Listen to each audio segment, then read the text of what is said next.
Today on the show, why the undecided voter is a sign we're moving in the right direction. Can't you see? Everyone! They're here already! You're next! Let's go! Welcome to the future, where the glass is half full and you'll need new glasses, where you'll be jumping from conclusions. The past is annulled, and a new future is born! Never before in history has so much meant so little to so many. AD on the radio. So, by the time you listen to this, depending on where you listen to this, there's a very good chance that the day of voting will be a wrap. The chips will have fallen where they're going to fall, and we will be figuring out what the next couple of years look like in our world of politics. But as I say these words, I think there's about an hour and a half left where people can go out and vote. And if you haven't done that yet, I encourage you to do so and do so quickly. But I thought today, because there's going to be everybody talking about exit polls and everybody talking about majorities and everybody talking about amounts of power that one party or another happens to have, I thought it'd be interesting if we look at a group of voters that I think perhaps people are paying more attention to this time out than ever before. And I'm talking about undecided voters. And you know what? Seem to be a lot of undecided voters. And look, I don't like anything that stymies people getting to the voting booth. But what I do like about the indecision represented in voters is that oftentimes it's a sign that people are starting to think, starting to recognize that life is a little bit more nuanced than our leaders would have us believe. Pushing a simple narrative of black and white, well, that is an expedient thing to do if you happen to be a politician. If you can go, everything that's not us is wrong, evil, and bad for America, and I'm here to protect you from it, so if you could just donate handsomely when I give you this PayPal account link, that would be great. I mean, that's really simple. Because if you can get everybody believing that things that they are not are things that they should be scared of, boy, it makes the political process a much more expedient one for politicians who don't want to answer all those pesky questions. Questions are the enemy of campaign finance, I believe. But whatever the case may be, the indecision that has been experienced by voters this time out is a marked amount. It's something that a lot has been made of. And I suppose with the level of division, not only in America in general, besides it being split down the middle, you could argue that both parties are then split down the middle again. And sometimes that pie is divided up even more because of this. Well, there's a lot of folks that are not necessarily confident in going to the polls and pulling the lever of democracy. Now, what's kind of interesting to me is, look, the presidential election, I happen to think is, look, it's important. It's an important part of our political process. But if you are looking to affect the way your day-to-day life shakes out, the smaller the election, the greater a chance there is of it impacting your life. The greater a chance there is that it's going to have an effect on things that are local, that affect you on a daily basis. The greater chance there is, the smaller the election, that you're going to be able to get the person that you elect on the horn and go, what the hell, man? What the hell? Or what the hell, lady? What the hell? You said you would do this. It hasn't been done yet. I voted for you. I donated. What's going on? The smaller the election, the less it becomes about the president, and the less it becomes about things that, well, don't affect you. Local, midterm, stuff like this, these are the things that I think have a real chance of impacting our lives. And in a stunningly unfortunate twist of fate, so much of this election has become about the president. People are voting Democrat or Republican based on how they support or despise Donald Trump and his policies. And that's a real shame because, well, people are overlooking an opportunity to do some very real world stuff that really impacts them. And this, again, is a reason why I'm so interested in the undecided voter this time out. It means to me the fact that there are so many undecided voters and there's so much that is being pinned on the undecided voters. It means to me that people are waking up a little bit with regard to the impact our political process can have on their lives. And what is the impact our political process can have on your life? Well, for the most part, nothing super immediate. We talk about this all the time on the show. The thing that is going to change your life is you. The thing that is going to change the way your day lays out when you wake up in the morning is you making changes. It's not up to some elected official. Yeah, maybe, sure, imperceptibly over time, someone that's been elected could affect real, tangible change in your life, but it's not going to alter how tomorrow shakes out, I suppose is a good way of saying it. The captain of the ship is always you. You're the person making the decisions. You're the person behind the wheel. You're the person who, whatever analogy you want to apply to it. It's you. It's always down to you. It's personal responsibility for the way your life is going. And look, I'm a big supporter of people getting out there and voting. I believe in a democracy that is as participatory as possible. But too often, people lose sight of the fact that it's their life. They got to figure out how to live it, especially when it's time to vote.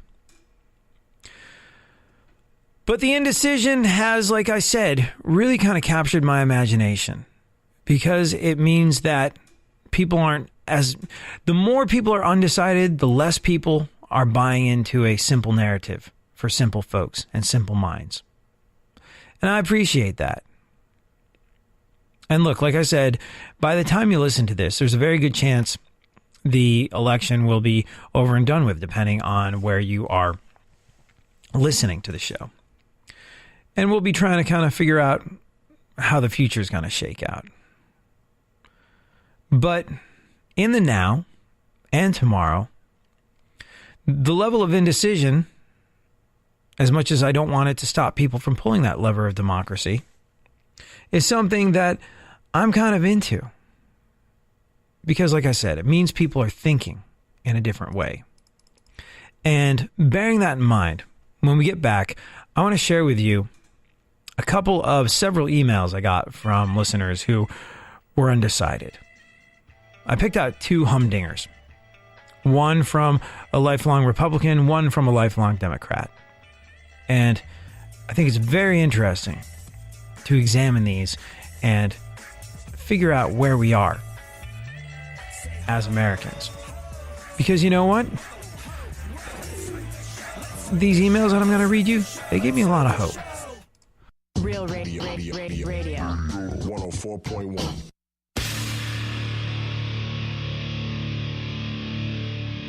Where the left and right come together for fundamental truths. AD on the radio, on Twitter at ADSXE.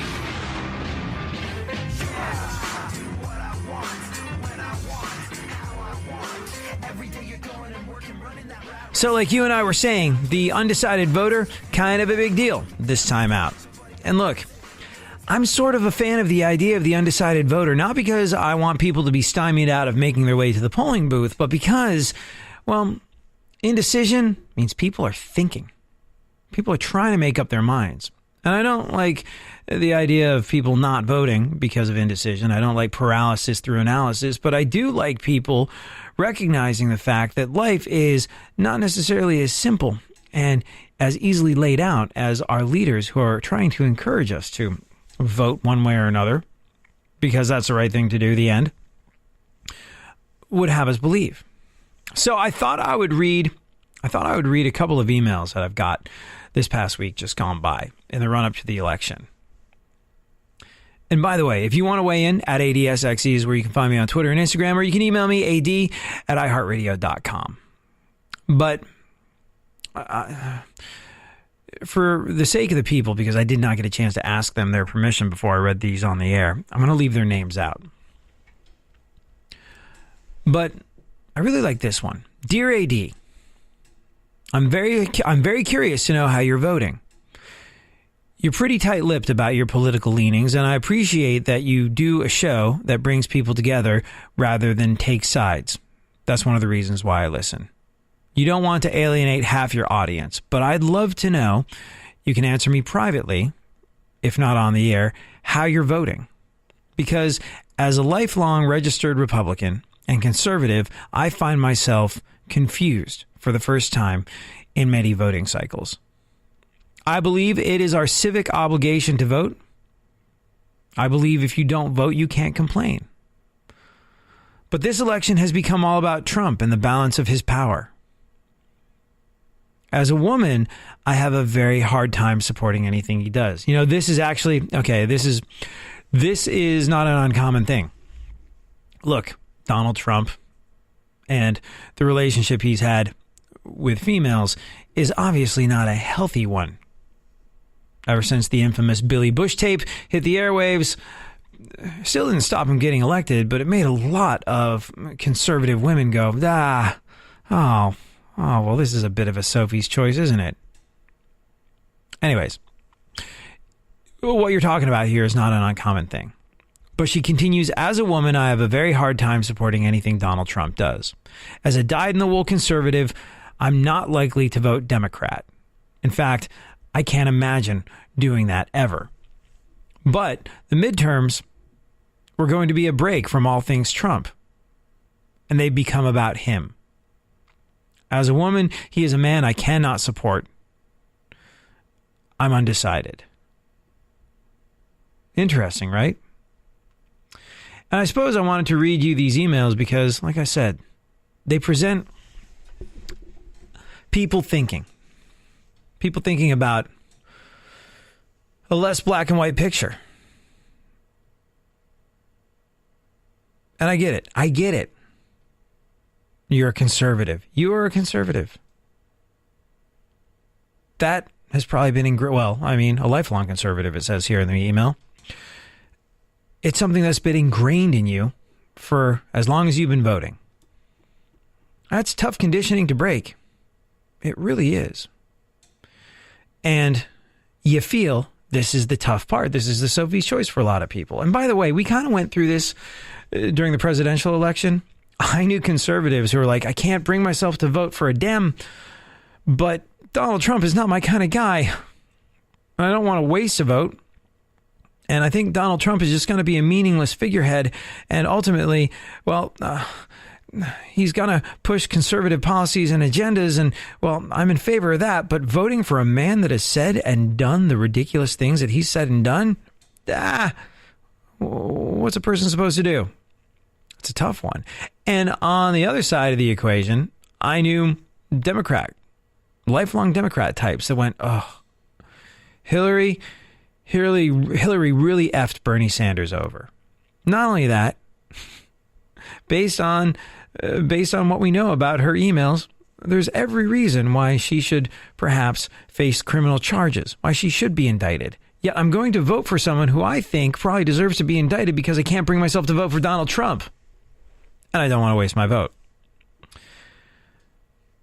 But, like I said, these complications, these things that present us from walking into a voting booth and voting straight to get anything, I'm a big fan of them. And you know what? I'm a big fan of the idea that you're not necessarily throwing away your vote by voting for someone who, let's be real here, will probably not win. I think the more votes that are cast for folks that are not Republican or Democrat, the more it frees us from the shackles of a two-party system, which, if you've listened to the show for any length of time, you know I don't put a whole lot of faith in. But that was the email I got from an undecided conservative. Here's one I got from an undecided Democrat who said, AD, I listened to your show last night, and the part where you quoted the Beastie Boys line, be true to yourself and you will never fall, really hit me. First, I'm so envious that you got to attend their book show. I got to tell you, it was great. It was one of those things where, man, getting there was a hassle. Getting the time off from work was a hassle. I have like 8 different bosses, and getting them all on the same page when it's time for me to take like a couple days off that's a lot of heavy lifting. And then being able to go away and like the expense and all this sort of stuff. By the way, the BC Boys book event, I got to tell you, I think the tickets were about $75, something like that. And in that price was included a copy of the BC Boys book, a hardcover 500-page weighty tome that I think retails for like $55. So the ticket to the event, ultimately, what you're paying for with regard to that was like $30, $25, $30. BC Boys gave me value for money. They really did. They didn't try and gouge their fans who had been waiting with bated breath for anything BC related for years and years. I really kind of admire the fact that they did that. And then they didn't just get up and read segments from the book. No, they thought we're going to put on a show the way the BC Boys put on a show. There were readings, but there were projections. There was sort of a whole bunch of skits, I guess you would call them. In many ways, I think, I don't go to a lot of plays, but in many ways, some of it was like going to a play. They put on a show they didn't charge people all that much money for when you think about it. And they sold out rather quickly. They could have done a lot more. They could have played in much bigger places, but no, they decided to give fans what they deserved. And for that, I thank them forever. But it was still a whole lot of heavy lifting. It was still a whole lot of heavy lifting to get out of here, to get the time off, to, travel and book my hotel rooms and all this sort of stuff. And, I got Millhouse. Well, it cost extra for him to stay in the hotel room. And then I had to board him for a little bit. It was a whole big thing. Spent money I didn't have going to see BC Boys. But I have to tell you, as the years fall away, I will find it to be worth absolutely every penny. So when the person who wrote me said they're envious that I got to attend their book event, here's the thing. I'm not trying to rub it in, but yeah, you should be envious. It was an awesome thing to do. And I say this not to impress you. I say this not to, like I said, rub it in, but I say this to urge you that if there are things in life that are important to you, like a BC Boys event, if you're a massive BC Boys fan, or whatever it is that's special and close to your heart, have that experience. Have that experience because, well, the money will come and go. Obviously, I'm not trying to get you to be fiscally irresponsible, but those once-in-a-lifetime experiences, you don't get another shot at them. And the value that they have in your heart and in your mind for the rest of your life is, well, it's significant. All right, I want to finish this email, but we are just about out of time in this segment. So the Democratic Undecided email that I got, I'll share the rest of it with you next. Like I said, the indecision, I like it. Don't want anybody to be stymied out of exercising their right to vote, but I also like that people are starting to think a little bit more deeply than they maybe have had to think in the past.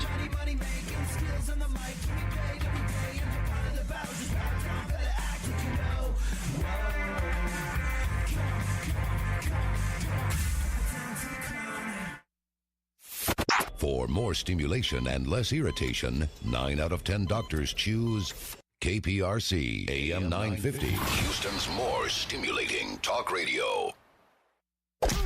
Don't get the blues, get all the news. We mean all of you guys out there in Radioland. All aboard! He's back. AD on the radio. Give it up, yeah. Give it up, yeah. Bring this on, come on, come on. So we're talking about undecided voters. Got a really interesting email from a conservative, a lifelong Republican voter, who also happens to be a female, who is looking forward to the midterms being a break from all things Donald Trump.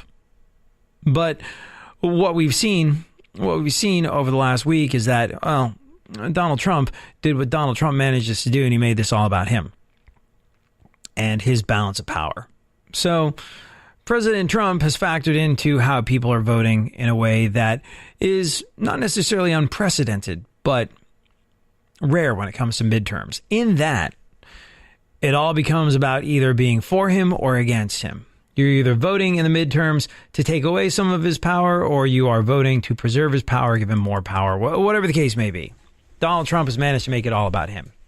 got an email from a female Republican who said that, well, she was looking forward to a break from all things being about Donald Trump. She has a hard time supporting Donald Trump because of the things he said with regard to women and because of his general sort of demeanor, I suppose, and has wound up an undecided voter for the first time because the idea of voting Democrat is kind of unthinkable as a lifelong dyed-in-the-wool Republican, but the idea of voting to support Donald Trump, not something she can get behind. It's an interesting and nuanced discussion, and let's continue it now with this email I got from an undecided Democrat. AD, I listened to your show last night, and the part where you quoted the Beastie Boys line, "Be true to yourself and you will never fall," really hit me. First, I'm so envious that you got to attend their book show. I'm a huge fan of theirs, and I view them in the same kind of spiritual way, with the same kind of spiritual reverence as you do. But it hit me because in my heart of hearts, being true to myself is not necessarily voting straight ticket Democrat the way I usually do. As I've grown older, I've realized that life and politics are more complicated than we would be led to believe. Oh, sounds like something we would say on the show. Very good. I also feel that way. Don't worry. Hang in there. We'll get through this together. Goes on to say, Trump is a lightning rod for controversy. But ever since Hillary screwed my boy Bernie, there's still a lot of hurt feelings. There's still a lot of hurt feelings about the Bernie-Hillary situation, especially because, Hillary lost. And there's a lot of people that absolutely despise Donald Trump, saying that had we had a Bernie Sanders, a more extreme candidate to be an adequate foil to Donald Trump's brand of extremism, the election might have gone a different way. So there's people that feel as though Hillary was shady. There's people that feel that because of Hillary, Democrats lost the election. But yeah, there's still a lot of hurt feelings on the left over that.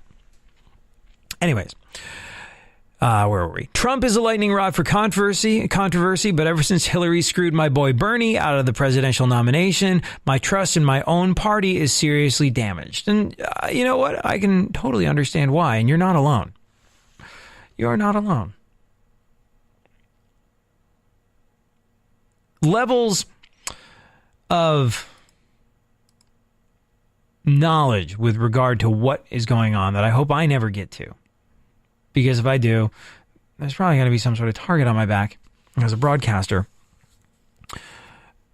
But people that operate on a level that I hope I am never privy to decided basically to give Hillary Clinton the nomination. I believe that. I think Bernie had it locked up, and, well, there was some last-minute skullduggery that led to history playing out the way it did. So, you're not alone on that one. Trump is where were we? Okay, sorry. Trump is a lightning rod for controversy, but ever since Hillary screwed my boy Bernie out of the presidential nomination, my trust in my own party is seriously damaged. I don't know why I'm telling you this, other than to say I love your show because you put me at ease. And I'm pretty uneasy about all of this right now. I also got a couple of very interesting emails. Look, we've talked on this show about Antifa and the fact that violence seems to be okay with Antifa. And there's a lot of folks that I think are very uncomfortable with that. Because we live in an age of extremism. There's no two ways about it. There's no ifs, ands, or buts about it. Hillary, when she realized she had to compete with Bernie Sanders for the nomination, started leaning way more left. This is a person who said she did not believe in gay marriage years ago. I mean, I'm not digging the skeletons out of her political closet. I'm just illustrating the fact that we live in a day and age of extremism. In many ways, we live in a day and age of extremism because of the collapse of the financial markets over the last 10 years. We came out of the biggest recession since the Great Depression. And historically, if you look back, political extremism is very commonplace when people are broke, People have lost houses. People have lost businesses. People have lost all the things that they lose when there's a massive global fiscal downturn, and you're looking for someone to blame, and you tend to blame the person across the aisle, and you go hard right or hard left. It's very common. We hadn't seen it happen in our lifetime before, but it has happened. It's a regular historical occurrence. Financial downturn, massive financial downturn leads to extremism. And we were living in an extremist time, as is illustrated by the fact that Hillary Clinton, who once said she did not believe in gay marriage, suddenly realized she had to keep up with the Bernie Sanders of the world and go hard left. So we live in this divided, confusing age. And the fact that there are people that are undecided as we talk about this, hopefully by the time you hear this, depending on where it airs and how you're listening, those folks that were undecided, those folks that wrote the emails that I got, will have made up their mind and pulled the lever for democracy in one direction or another. But there's a lot of people on the left uncomfortable with stuff like Antifa. We've talked about it on the show a lot. Antifa, well, there's a lot of indicators that the Antifa folks, as much as they are anti-fascist, and we're all anti-fascist when it comes down to it, but they're okay with violence. They're okay with hurting people. They're okay with physical violence. And one of the conflicts on the left has been Democratic politicians have not been so quick to condemn violent acts on the left, perpetuated by Antifa and the like, because they realize that, well, like I said, we live in these sort of extremist times. If Hillary Clinton had to go from being someone that opposed gay marriage to someone that had to catch up to the Bernie Sanders folks of this world, well, then they can't go, we condemn the violent acts of Antifa, because they know it's going to lose them some voters. We live in a understandably divided time where people are going to extremes. So this email that I got from someone saying, I don't know why I'm telling you this other than to say I love your show and because you put me at ease, and I'm pretty uneasy about all this right now. I don't have a simple, quaint homily. I'm just going to wrap our situation up into a ball of wax that's easy to deal with. Because you know what? The indecision you're feeling right now, the indecision that many people have felt right now for many different reasons, maybe they're a conservative like the person that wrote to us earlier in the show, a woman who can't get behind Donald Trump because of the things he said and done with regard to women. Maybe they are Democrats that feel betrayed by their own party because in fear of losing votes, Democratic politicians have been slow to condemn violent acts.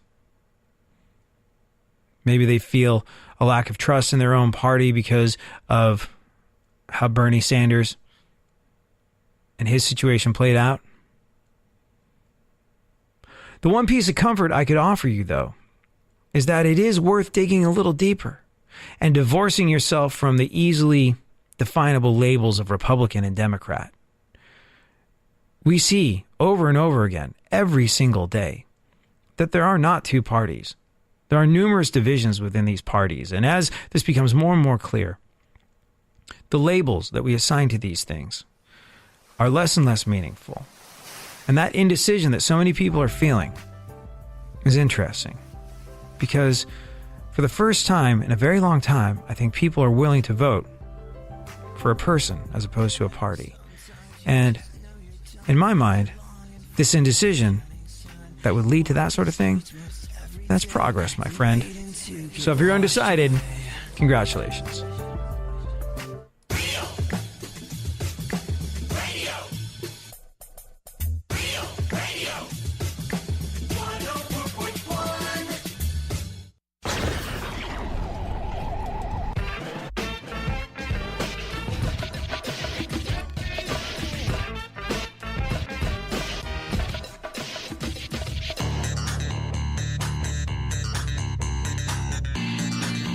more AD on the radio.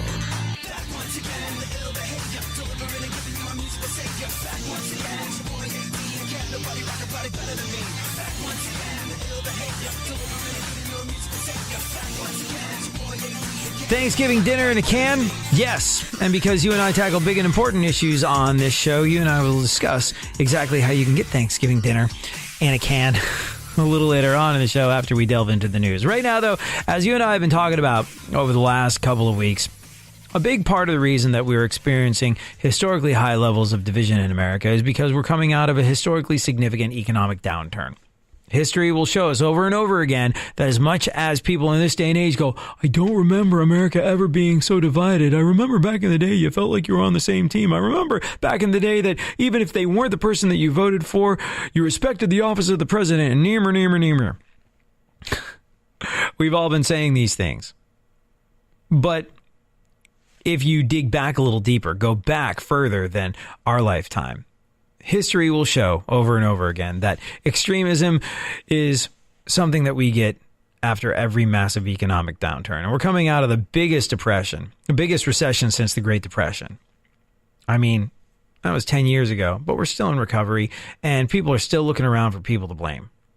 So we are where we are. Would it be nice if we could learn from history and not fall into the same divided pitfalls and traps that we are currently splashing around in? Desperately trying to find the humanity and seek our way out of? Yeah, it would be nice, but we're not doing that. So let's just move on, shall we? And say, hopefully, all this voting will lead to better times for all of us. And when it does lead to better times for all of us, maybe, just maybe, you and I will be able to get our dream homes.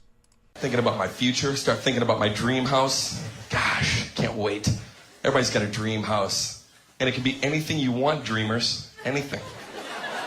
Maybe instead of hallways, you want canals that you swim down. Maybe at the bottom of your cereal bowl, you want mirrors so you can say hello to yourself. After you drink the milk, hi, me. It's your dream house. I have my dream house, and here it is right here. I've always wanted a mystery house ever since I've been young. I'm going to have it someday, too. If I'm having a party, I want that giant bookshelf that I can go up to, and when no one's looking, I pull the big green book. All of a sudden, I'm in a lab with Bunsen burners going. Oh, I've always wanted to be able to look through pictures' eyes. I can't wait to have a lot of pictures with eyes so I can look out through, are they really enjoying my party? And hope that nobody is standing in front of the picture going, it's a horse with an equestrian, but it looks like Dane's eyes. Ow! I just poked the horse's eye and it sounded like Dane getting poked in the eye. Wouldn't you say? It's almost like Dane's behind there looking through the horse's eyes. Why am I still looking? See? Dane. Dane Cook. Sort of like the... And I got to be honest with you. I've never been that big of a Dane Cook fan. I was more of a Dane Cook casual appreciator. Like, he had a few different specials. A couple of them I thought were funny. A couple of them I couldn't get into. But Dane Cook, to me, is sort of like the Creed, Nickelback, or Limp Bizkit of the comedy world, in that he was like the most humongous thing on the face of the planet. And the when would you say he MySpace? He was like the comedian that MySpace broke, right? He got on MySpace, and well, he was right up there with the Tila Tequilas of this world in terms of people that MySpace made famous. And he was huge. So he was huge around the time MySpace was peaking. So probably like 2006, 2007. That's probably when Dane Cook was having his extraordinarily humongous moment. And here's the thing. Now, similar to Nickelback, Limp Bizkit, Creed, folks like that, if you say that you're going to a Dane Cook show, people will be, well, they will not be kind. Or at least the people I know will not be kind.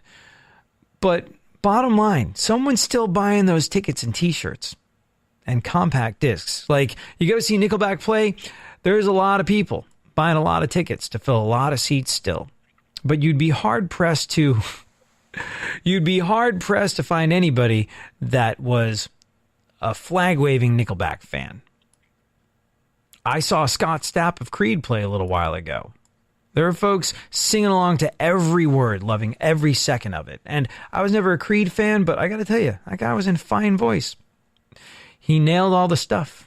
People laugh, people mock, people scorn.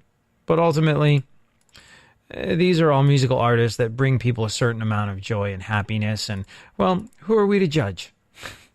Answer, nobody. Yep, that's my theory on Dane Cook. All right, then. What's going on in the world? So much. Let's discuss in our segment, My Witness News. We'll finish it all out because we tackle big and important issues around here by talking about Thanksgiving dinner in a can. Jimmy Fallon revealed last night that Idris Elba is People Magazine's new sexiest man alive. Let's have a listen to the big moment from The Tonight Show. Ladies and gentlemen, this year's sexiest man alive is Idris Elba. Idris, how you Jimmy, how are you? Idris Elba, congratulations on being the sexiest man alive. We have the cover here. Ta-ta. We have one sent to you as a surprise. What do you think, Idris? Can you give it to Idris? Oh, okay. No, I'm not joking. It's amazing. Yeah. I'm really, really happy with that, man. Thank you so much, People Magazine, for making me sexiest man in the world. You know what I'm saying? Loving that. It's an honor. My mum is going to be very, very proud. So thank you to you guys. Idris Elba, everybody, right there. Congratulations again, buddy. Sexiest man alive. Yep, Idris Elba named People Magazine's sexiest man alive for 2018. How did he feel when they told him that he got it? He said, quote, "It was a nice surprise, an ego boost for sure." Of course, he also had to drop in the requisite humility, saying, "I was like, come on, no way. Really? Looked in the mirror, I checked myself out, and I was like, yeah, you are kind of sexy today." But to be honest, it was just a nice feeling. You know, I'm kind of bummed about this, and I'm bummed about this for a very specific reason. And that is, well, I don't know how you became familiar with the work of Idris Elba, but I watched this show, this English cop show that he used to be the star of called Luther, and I don't know if he's ever going to make any more. But it was freaking brilliant. It was genius. It was psychological drama like you have never experienced before. And what's interesting is because it's an English cop show, it involved no gun violence. Now, I'm not virtue signaling by saying I like cop shows without gun violence, but it made things pretty freaking tense when people couldn't just be shot.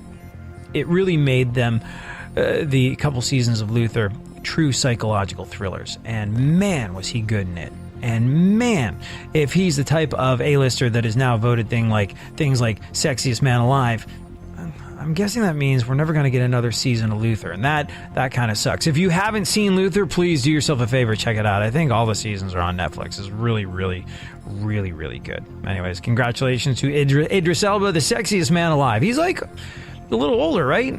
Like late 40s, early 50s, something like that. Oh, well.